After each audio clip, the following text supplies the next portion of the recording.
Well, good Monday morning, everyone. And I can literally say it's a great day.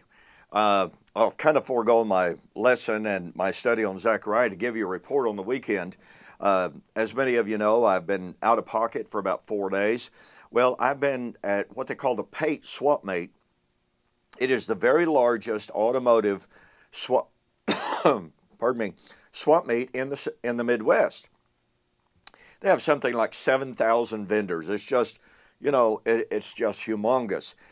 I save all year long in order to be able to go down there. I set up a booth. I try to sell some old parts to be able to afford to work on my cars. And this year I took 2 cars. Many of you are aware of a lot of what I'm about to share with you. But anyway, this year we had to take 2 different trips to take the 2 cars, right? Okay, so we get down there, and unfortunately, neither car sold. And my son was the one responsible for bringing them back home. So he loaded up one, which is a 1989 Camaro IROC Z28 with 55,000 actual miles on it, and just a beautiful car.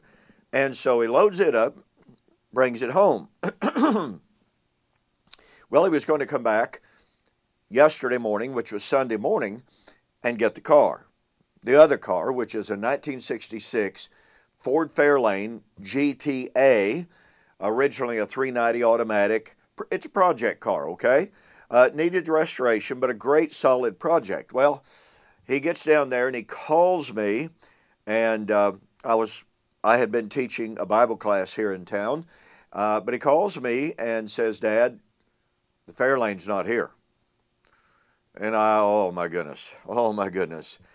And he said, some of the guys that are still here told about a guy who rolled up in a late model Chevy or GMC flatbed truck, jerked it up on the truck, and was out of there. Oh my goodness gracious. This is awful. This car is worth a good bit of money, and naturally no insurance since it was a project. Well,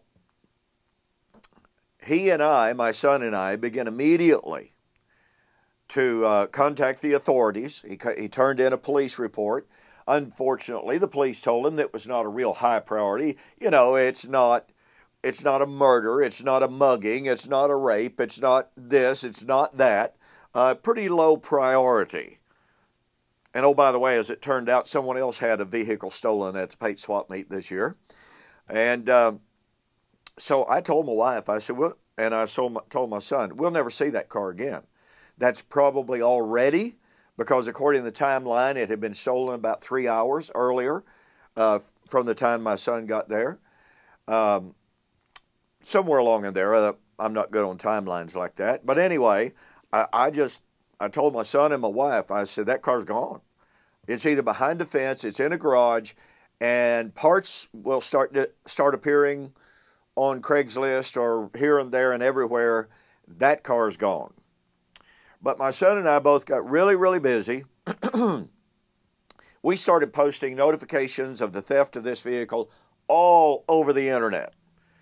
I mean, I'm on many, many Mustang boards, and even though they're Mustang boards, I started posting on there. I started posting on Craigslist. My son started doing the same thing. I mean, just posting it everywhere, in the hope that I thought was a vain hope of trying to find somebody who had seen that thing being hauled down the highway and call us and say, okay, it was at such and such a place at such and such a time. Does that help? Well, last night, about a little after 9 o'clock, my cell phone rang. I was getting ready to go to bed. I was just wiped out. And my cell phone rang, and I couldn't get to it, but it was listed as no caller ID provided. And I thought, well, that's kind of strange. So I unplugged my charger. I brought the cell phone in from where it's normally plugged it in beside the bed, and about 3 minutes later, it rings again. Same information, no caller ID provided.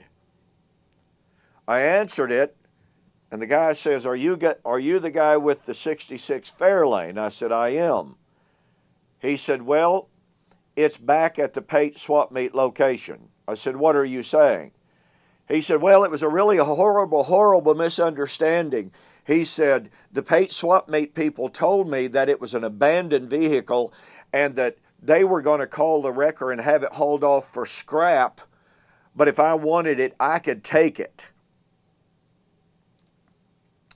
So he said, I'm not a thief, and I'm really, really sorry, but I've dropped it off. It's there. Nothing's been taken. Nothing's been damaged. Well, I wasn't about to argue with him over the phone and make him mad, lest he pick it up and, take it off again for good. So I just said, okay, so you're telling me my car is sitting back at the Pate swap meet. He said it's sitting at a given location. Nothing's been damaged. Nothing's been done. I just want to tell you it's a horrible mistake. I am not a thief. Your car's there. I said, okay. Well, I didn't know if he was telling the truth or not, except this. I had already spoken to the Pate swap meet people. I had spoken to the coordinator. I had spoken to other people. And they had told me that the story this guy told other vendors who were still there, who watched him load it, and he told them that he was told it was going to be scrapped by Pate swap meet. I had already asked them if that story was true, and they said, that's a bald-faced lie. We don't ever, ever tell anyone to take a vehicle off this lot because it's abandoned. I called my son immediately. He took a flying trip down there, and I had told my wife, I said, you know what my concern is? Okay, he's called me. He said he's returned it. In reality, he'll just haul it off again, and if I'm even able to find out who he is, he'll just say, no, man, I dropped it off. Somebody else stole it. But the great thing is, my son got there. It was there. Whew. So I now have back in my possession my 1966 Ford Fairlane GTA after a super, super stressful, super hectic bit of time there, posting on the internet. And boy, I can tell you, I've got all sorts of emails from people expressing their sympathy and their distaste for thieves and what have you. There's almost nothing in this world that I hate worse than a thief. Almost nothing. Bottom line is, the power of the internet.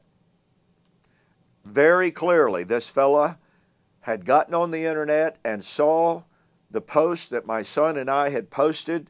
He saw there was not going to be a way in the world for him to sell that car anytime near soon. That if anybody saw that car, they were going to recognize it as stolen, and he was going to be in a lot of trouble. Power of the internet's pretty great, folks.